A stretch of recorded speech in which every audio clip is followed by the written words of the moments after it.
Outsourcing আন্দোলনের গতিকে আরও ত্বরান্বিত করতে আমাদের চ্যানেলটিতে অবশ্যই সাবস্ক্রাইব করুন। আপনাদের লাইক, কমেন্ট, সাবস্ক্রাইব আমাদের নতুন নতুন ভিডিও দিতে উৎসাহ যোগায়। ধন্যবাদ। আজকে প্রত্যেকটা প্রতিষ্ঠানে আউটসোর্সিং কর্মচারী ভাই বোনেরা আছেন, আমাদের প্রতিষ্ঠানেও আছে। আমরা তাদের দুঃখ দুর্দশা সব অনুভব করি। এখানে আমাদের পূর্ববর্তী নেতা, বিশেষ করে সবুজ ভাই আর আমাদের আরেক শ্রমিক নেতা সম্পূর্ণ বিশ্লেষণ দিয়ে গেছে। আপনাদের সমস্যা অনুধাবন করেই তারা বলেছেন। আমি তার সাথেও একমত পোষণ করছি এবং আমি মনে করি ঐক্যবদ্ধ আন্দোলনের বিকল্প কিছু নাই। আপনারা ঐক্যবদ্ধ থাকবেন, কারো প্ররোচনায় আপনারা দ্বিধা বিভক্ত হবেন না। আপনারা এক প্ল্যাটফর্মে থাকবেন এবং আমরা যারা এখানে শ্রমিক দল করি এবং অন্যান্য শ্রমিক সংগঠনের মাধ্যমে শ্রমিক কর্মচারী ঐক্য পরিষদ স্কপ আপনাদের পাশে আছে। এখানে রতন ভাই এসেছেন, স্কপের শীর্ষ নেতা। এখানে স্কপের শীর্ষ নেতা আনোয়ার ভাই, আমাদের আরেক ভাই আছেন, সমন্বয় পরিষদের সবুজ ভাই আছেন। সবাই আপনাদের সাথে একত্রতা পোষণ করছে। আমি আশা করি আপনাদের সমস্যা আছে, আপনাদের দাবিনামা এবং সমস্যাসমূহ সব আমরা বুঝতে পারছি। আমরা এর সাথে সবসময় একত্রতা ঘোষণা করে আপনাদের পাশে থাকব এবং আপনারা ঐক্যবদ্ধ আন্দোলন করবেন, কোনো দ্বিধা বিভক্ত যেন আপনাদের মধ্যে না হয়, আপনাদের মধ্যে উশৃঙ্খল কোনো আচরণ যেন না হয়। আপনারা বিভিন্ন জায়গায় অনশন করতেছেন,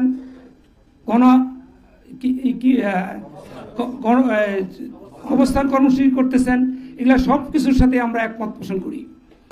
তবে নিয়মতান্ত্রিকভাবে আপনারা এগুলো করবেন, এটাই আমি আশা করব। আমরা ব্যাংক এমপ্লয়িজ ফেডারেশন মতিঝিল পাড়ায় যারা আছেন তাদের সাথে আমাদের কথা হয়েছে এবং আউটসোর্সিং কর্মচারী ঐক্য পরিষদের রফিক ভাই এবং বাবু ভাই আমাদের সাথে কথা বলেছেন। আমরা আশা করি আমরা মতিঝিল পাড়ায় বসবো।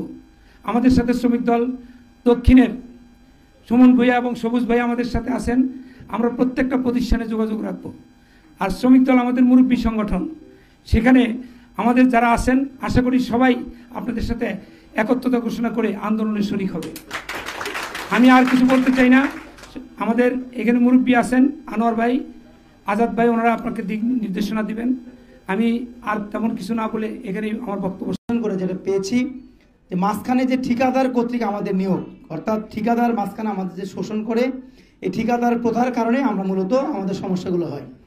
যেরকম আমি যদি বলি আমাদের দীর্ঘদিনের বেতন বকেয়া থাকে, এইটা আমরা যখন অর্থ মন্ত্রণালয় সহ বিভিন্ন মন্ত্রণালয়ে যাই, মন্ত্রণালয় বলে যে আমরা ঠিক টাইমে বরাদ্দ দিই, ঠিকাদারি প্রতিষ্ঠানগুলো বেতন বাকি রাখে। আমরা যখন ঠিকাদারি প্রতিষ্ঠানের কাছে যাই, ঠিকাদারি প্রতিষ্ঠানগুলো বলে মন্ত্রণালয় কর্তৃক যথাযথভাবে আমরা বরাদ্দ পাই না, এই জন্য আমরা ঠিকঠাক মতো বেতন প্রদান করতে পারি না। আমাদের ভাই বোনদেরকে বিনা কারণে চাকরিচ্যুত করা হয়। আমরা যখন ঠিকাদারি প্রতিষ্ঠানের কাছে যাই, ঠিকাদারি প্রতিষ্ঠান বলে সংশ্লিষ্ট প্রতিষ্ঠানে যারা কর্মকর্তা আছে তারাই বলেছেন এদেরকে বাদ দেওয়ার জন্য, তাদের ভাই ভাইস্তা যারা আছে তাদেরকে চাকরি দিতে হবে, তা না হলে পরবর্তী আমাকে কাজ দিবে না। যখন প্রতিষ্ঠান প্রধানের কাছে যাই, প্রতিষ্ঠান প্রধান বলেন এগুলো বানোয়াট কথা, মিথ্যা কথা, ঠিকাদার লক্ষ লক্ষ কোটি কোটি টাকা নিয়োগ বাণিজ্য করবে বিদায় তোমাদেরকে বাদ দিচ্ছে। আমরা তখন প্রতিষ্ঠান প্রধানকে বলি তাহলে আপনারা চাইলেই তো কর্মচারী বাতিল করতে পারবে না। ওনারা পরিষ্কার বলে যে আমাদের কোনো কিছু করার নাই, আমাদের জন্য নীতিমালা এরকম কোনো নির্দেশনা নাই। তা আমরা একটা জায়গায় স্থির হয়েছি, মাঝখানের যে ঠিকাদার আছে এই ঠিকাদারকে না সরানো পর্যন্ত আমাদের দুঃখ দুর্দশা কখনো দূর হবে না। আমরা যেহেতু স্থায়ী কাজগুলো করি, আমরা সরকারের কাছে দাবি জানিয়েছি, যেহেতু স্থায়ী কাজে আমরা নিয়োজিত আছি, সরকারের বিভিন্ন গুরুত্বপূর্ণ প্রতিষ্ঠানে আমরা স্থায়ী কাজগুলো করি, আমাদেরকে স্থায়ীকরণ করা হোক, এটা তো আমাদের প্রথম দাবি।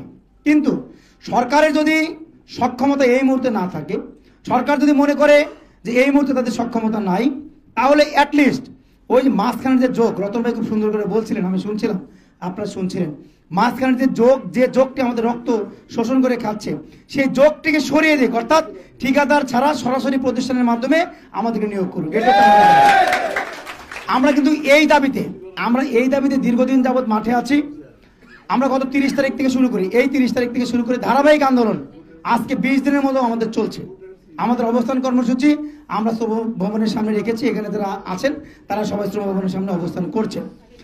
আমাদের কাছে বারবার গোয়েন্দা সংস্থার ভাইরা আসেন, এনএসআই, ডিজিএফআই, কোনো সময় এসবি, কোনো সময় পুলিশের ভাই, কোনো সময় র্যাবের ভাই। তো ওনারা এসে আমাদেরকে জিজ্ঞেস করেন, ভাই আপনারা এরপরে কি কর্মসূচি দিবেন? আপনারা কোনো কঠোর কর্মসূচি দিয়েন না, হিংসাত্মক কর্মসূচি দিয়েন না, সরকার আপনাদেরকে নিয়ে ভাবছে, এগুলো আমাদেরকে বলেন। এবং বারবারই যে প্রশ্নটা, কমন প্রশ্ন যেটা করেন, আপনাদের এই পরের কর্মসূচি কি?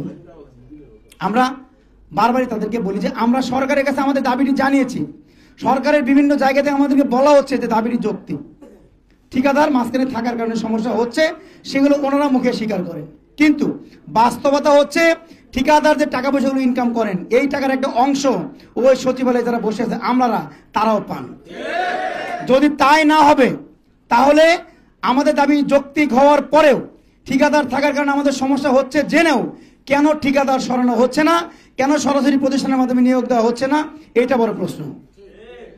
আমরা আজকে মতবিনিময় আয়োজন করেছি। আজকে যে সকল অতিথি এখানে উপস্থিত আছেন, আপনাদের কাছে আমাদের প্রত্যাশা, আপনারা আমাদেরকে গাইড করবেন যে আমাদের আন্দোলন সংগ্রাম কোন পথে করলে বা এরপরে আমরা কি কি স্টেপ নিলে সরকারের কাছে আমাদের দাবিটি আরো অধিকতর যৌক্তিক হবে এবং সরকার আমাদের দাবিটি মেনে নিতে আগ্রহী হবে এবং এক পর্যায়ে বাধ্য হবে।